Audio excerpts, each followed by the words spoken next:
Je souhaite faire de ce lieu un havre de biodiversité et un lieu de préparation et de récupération physique pour les chevaux. On a planté des haies, on a planté des arbres, on a fait de l'agroforesterie, on a fait des prés-vergers et puis on a installé une 50aine de ruches sur le domaine.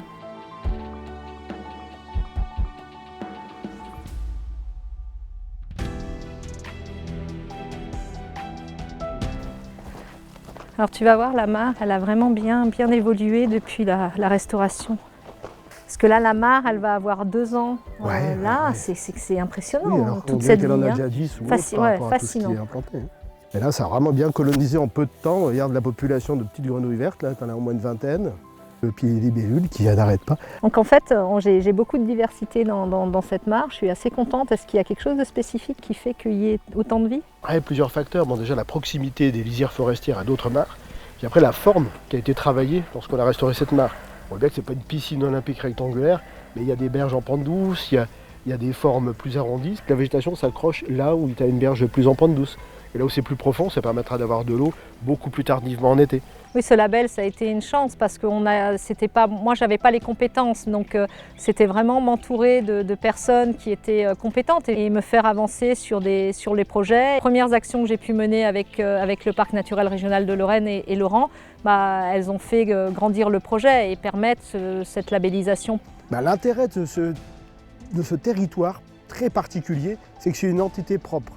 C'est une seule exploitation sur un seul bloc de parcelles avec de la forêt, de la prairie, des étangs, des mares, enfin une richesse exceptionnelle qui représente vraiment bien le pays des étangs. Pour nous, c'est un laboratoire à ciel ouvert pour suivre, pratiquer vraiment de l'agroforesterie ou de la médiation scientifique pour apporter des connaissances aussi bien aux propriétaires qu'à l'extérieur, valoriser tout ce qui s'est fait. Le label, il a d'une part permis une crédibilité à mon projet parce que j'ai eu une reconnaissance au niveau des administrations, se dire tiens, elle fait des choses intéressantes, et puis surtout une mise en réseau avec des gens qui font la même chose que moi, mais aussi avec des institutions, des organisations, que ce soit l'Office français de la biodiversité, la Fédération de chasse, la réserve de biosphère, donc là où le Parc naturel régional de Lorraine. Donc ensemble, on a pu faire des choses sur ce domaine. C'est quoi l'intérêt de la mare dans une forêt? Alors elle a plusieurs intérêts. Petit 1, elle conserve l'humidité ambiante.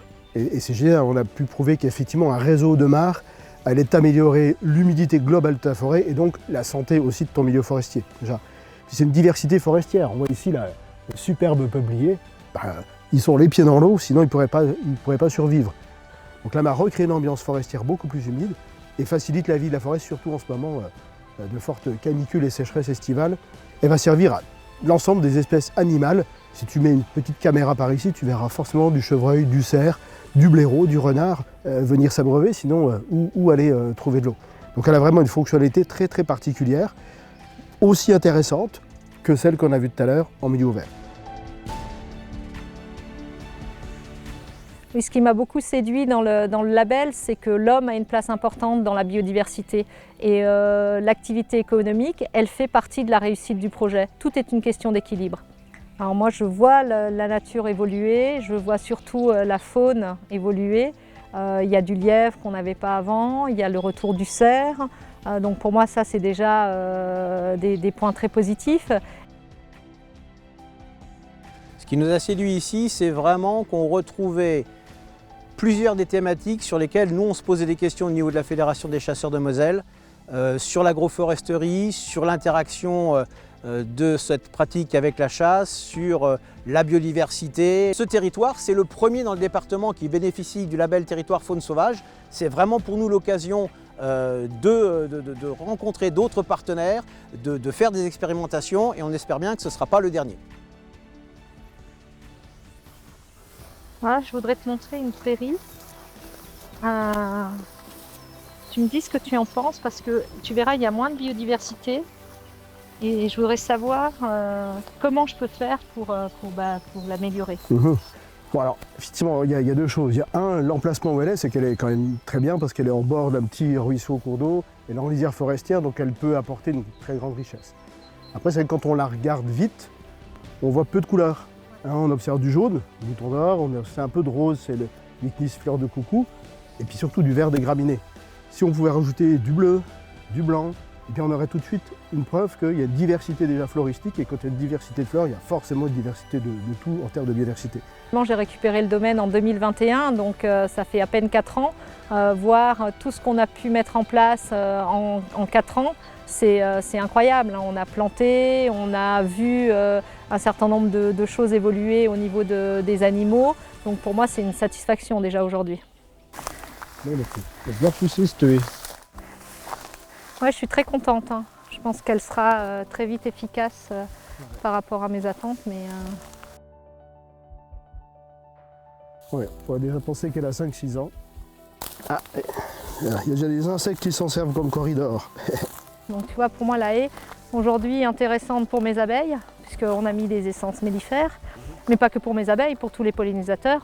Sur le kilomètre de haie, j'ai beaucoup plus de chevreuils maintenant présents à cet endroit-là que je n'en avais auparavant.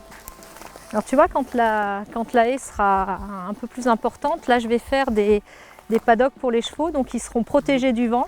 Ça aura un vrai intérêt pour mes animaux, puis ça leur apportera de l'ombre. De cette première déambulation, tant les haies qui ont l'impression d'avoir 5 ans alors qu'elles n'ont que 2 ans, qui sont déjà fleuries, qui attirent déjà des insectes, on a vu qu'ils attiraient également des chevreuils, que les mares qui ont été faites très récemment, on a vu une grande diversité, on peut déjà avoir un bilan hyper positif en très peu de temps. Donc ça c'est une super vitrine pour montrer que on crée une mare, on plante une haie, et la réaction de la biodiversité, si elle est présente localement, est immédiate. En fait, l'intérêt, c'est que ce soit un lieu où les gens, quand ils viennent, se disent « Ah bah tiens, elle a juste planté et on a vu une évolution incroyable au niveau de la biodiversité, au niveau de la flore, au niveau des animaux. » Et si ça, j'y arrive, si j'arrive à ça, ce sera merveilleux. Oui, je crois beaucoup qu'on peut faire des petites choses, chacun à notre échelle. Et sur ce domaine, je veux apporter ma petite pierre à l'édifice et que les générations futures se disent oui, elle a fait ce qu'il fallait faire quand elle l'a fait.